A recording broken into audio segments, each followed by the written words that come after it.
The glow looked beautiful, almost like something harmless. But beauty can lie. And in this case, it killed slowly. During World War I, soldiers were fighting in dark trenches across Europe. Time was everything. And in the dark, ordinary watches were useless. So a solution was created. Watch dials were painted with a glowing substance called radium, a material that shines in the dark without any light source. It looked like magic, but it wasn't.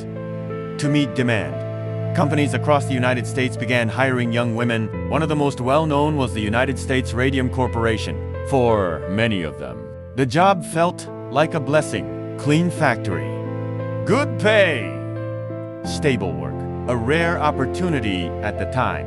And the paint itself was fascinating. It glowed softly in the dark. Some girls even joked with it, treating it like something harmless, something fun. But there was a technique they were taught, and that technique would change everything. It was called lip dip paint.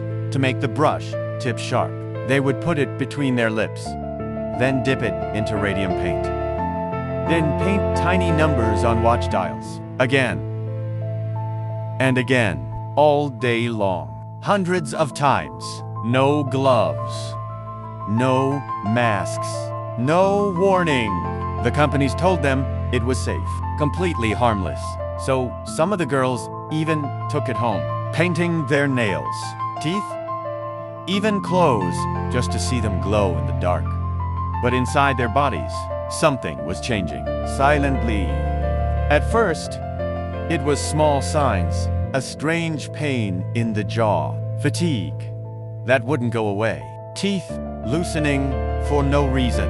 Then it got worse, much worse. Their gums began to bleed, their bones started to weaken, and teeth began falling out completely.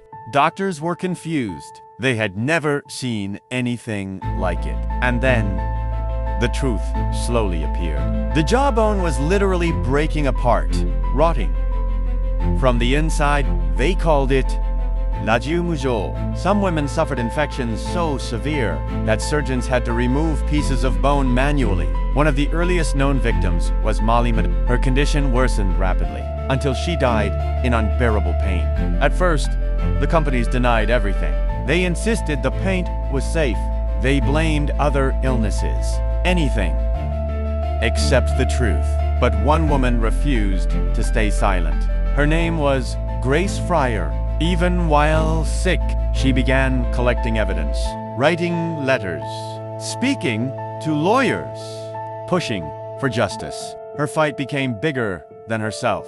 It became a battle for every girl who had ever worked there. Years later, the case finally reached court. The women won compensation, but many never lived long enough to see it. And even after justice came, the damage remained. Because radium doesn't disappear, it stays radioactive for thousands of years.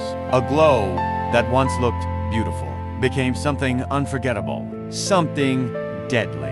And the most haunting part, it all began with something they were told was safe, and something the world once called progress